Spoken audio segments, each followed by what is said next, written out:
I recently introduced a new service where you can do mock interviews, record them, and practice, and then have me review your answers.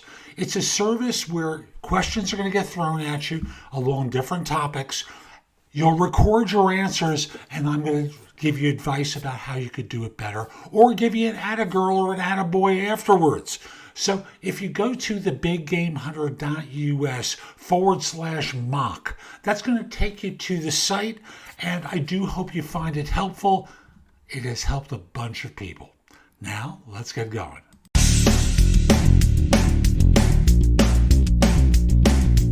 No BS Job Search Advice Radio, episode 2164.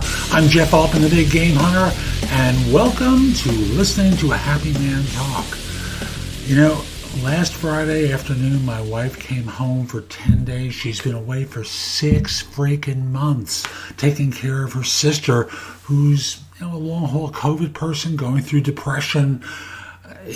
She's able to get away for 10 days because her sister's now in the hospital getting treatment that she's needed for the longest time, and now she was finally able to get her in. So the long and the short of it is, I got my wife for 10 days. What could be wrong with that, right? And I'll just simply say this show today, I got a smile on my face. Nothing will ever go wrong today or for the next 9-10 days. So, yeah. This show's about someone who wants to know which resume they should submit. They've got 2 different styles. They'd like an opinion given they have a job that's kind of a hybrid of both. Hope you find this helpful. Hope you give it an honest review wherever you listen to the show. Please listen to it. Please review it. It does help other people discover it. And we'll be back in just one moment. And this is one of those classic scenarios where I've got they have multiple dimensions of experience.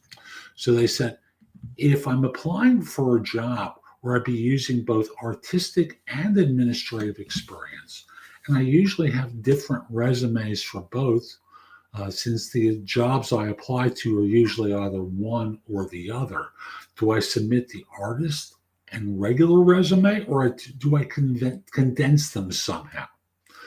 No one wants to read 2 resumes because they won't believe you. So what you need to do is consolidate, and to keep the resume to 2 pages tops. And in doing so, you want to look at the job description and make the fit obvious to a reader within 1 page down of your resume. So no one's going to want to look for it on page 2. That's more the curiosity about your career progression than anything. And if you stick it onto page 2, no one will really pay attention to it. And since you're applying for a job, as opposed to networking to get the job, which is clearly preferable, or being introduced by someone who works at the organization, which is clearly preferable.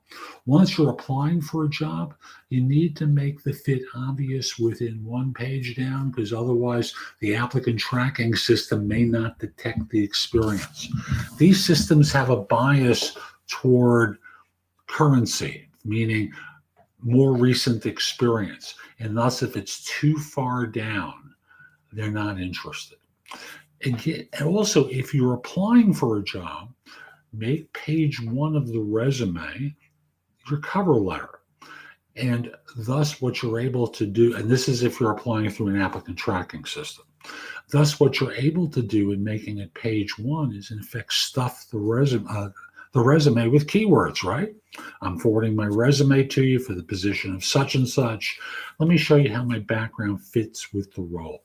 Flush left, you list the skills that they're looking for and look at the functionality and list the ones that you've performed, and then how long and how recently is flush right. So to the left is the skills that they're looking for, the requirements of the position, the functionality of the job, all of which are the ones that you've done. Skip the ones that you haven't. And then flush right is how long and how recently. And thus what you're doing is tricking the applicant tracking system because you're keyword stuffing the document. So that's today's show. I hope you found it helpful. And if you did, here are a few things I can do to help you with your job search. beyond simply being your coach. First of all, I've got a new book out called The Right Answers to Tough Interview Questions. It is like a cookbook with answers to tons of interview questions that you're going to be asked on interviews. And if you pair it up with my other new book, The Ultimate Job Interview Framework, they are a terrific pair of books to help you with interviewing. In addition, I have a new service where you can practice mock interviews. If you go to thebiggamehunter.us/mock, I've got a service there, very inexpensive, like $99, where we have mock interviews set up. I'm going to be adding more to it very soon, but you can record your answers to them, and then I can critique them and help you perform better on them. You probably have noticed my show notes are pretty thorough with products and services that can help you with your search. And connect with me on LinkedIn at linkedin.com/in/thebiggamehunter. Lastly, my website has a ton of great information. That's thebiggamehunter.us. Now, if you're not ready to go there and go through the blog, put the address in your phone, thebiggamehunter.us, Jeff Altman. So this way, when you're ready to go, you have a way of getting back to my website. Hope you have a terrific day, and most importantly, be great!